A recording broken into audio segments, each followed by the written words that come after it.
Hello, जय हिंद, नमस्कार मेरे देशवासियों और ग्रामवासियों। आप देख रहे हैं सूरजा का ज्ञान, गांव और देश की बात नियम के साथ। हाँ तो दोस्तों, आज हम देखेंगे प्रधानी की सीट तय कैसी होती है और ख़ास करके अपने ही गांव मदनपुर के इस गांव में इस बार प्रधानी की सीट कौन सी आने वाली है। जैसा कि गांव में जब भी चुनाव नज़दीक आता है तो तरह तरह की बातें फैलने लगती हैं।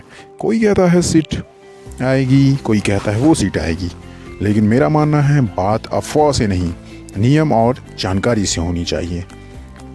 पहले हम बात करेंगे कि प्रधानी की सीट तय कैसे होती है। अगर इसको डिटेल में देखना है तो हमारे चैनल सूरजा ज्ञान को सब्सक्राइब और फॉलो करें।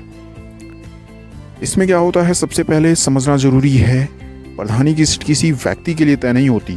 सीट तय होती है सरकारी नियमों के आधार पर, जिसमें 3 मुख्य बातें देखी जाती हैं। पहला पिछला रिकॉर्ड, दूसरा रोटेशन सिस्टम और तीसरा ग्राम की जनसंख्या।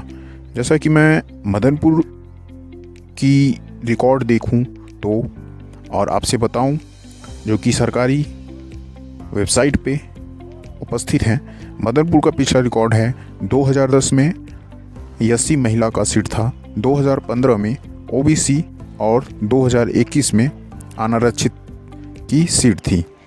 और ये बदलाव किसी की मर्जी से नहीं बल्कि रोटेशन सिस्टम के तहत होता है, जो कि ये इलेक्शन कमीशन द्वारा बनाया गया है। अब रोटेशन सिस्टम होता क्या है, इसकी जानकारी आपको मैं शॉर्ट में बताता हूँ। रोटेशन सिस्टम का मतलब होता है कि किसी भी वर्ग को बार बार मौका ना मिले। इस सिस्टम से हर बार सीट चेंज हो जाती है, यानी कि हर बार दूसरे जाति की सीट आ जाती है, ताकि हर समाज को आगे आने का अवसर मिले। इसी वजह से हर चुनाव में सीट बदलती रहती है। अब जनसंख्या के आधार पर अगर मदनपुर का रिकॉर्ड देखा जाए तो मदनपुर में ओबीसी समाज सबसे ज़्यादा है, उसके बाद एससी और उसके बाद जनरल। ये 2011 के आंकड़ा के हिसाब से है। इसलिए जब भी आरक्षण तय की जाती है तो जनसंख्या का अनुपात ज़रूर देखा जाता है। अब हम फाइनल और आपको जो इंतज़ार है कि 2026 में मदनपुर ग्राम में कौन सा प्रधानी का सीट आने वाला है, तो इन सभी तथ्यों को जोड़कर देखें तो नियम और संभावना के हिसाब से 90% 2026 में ओबीसी महिला सीट आने का संभावना है।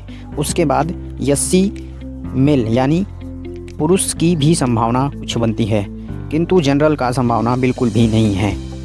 लेकिन एक बात साफ समझ लीजिए, अंतिम फैसला सरकार की अधिसूचना से ही होता है। जैसे कि प्रधान यानी त्रिस्तरीय चुनाव जो होता है तो वो डीएम के अंतर्गत होता है, तो वही सब निर्धारित करते हैं कि किस ब्लॉक, किस ग्राम, किस क्षेत्र में कौन सी सीट रहेंगी, यानी कि हर बार सीटें बदलती रहती हैं। अब हम थोड़ा प्रधान की दावेदारी और हकीकत पे बात करना चाहते हैं। ये मुद्दा सीट से हटके हैं।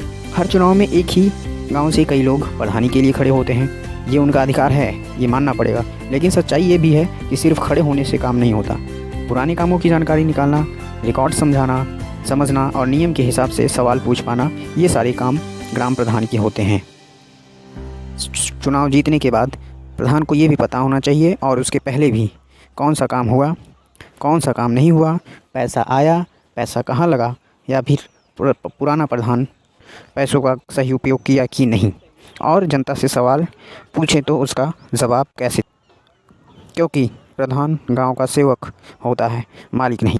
कि ये सारी जानकारी जो दी गई हैं वो सरकारी वेबसाइट पे उपस्थित हैं, और मैं कोई राजनेता या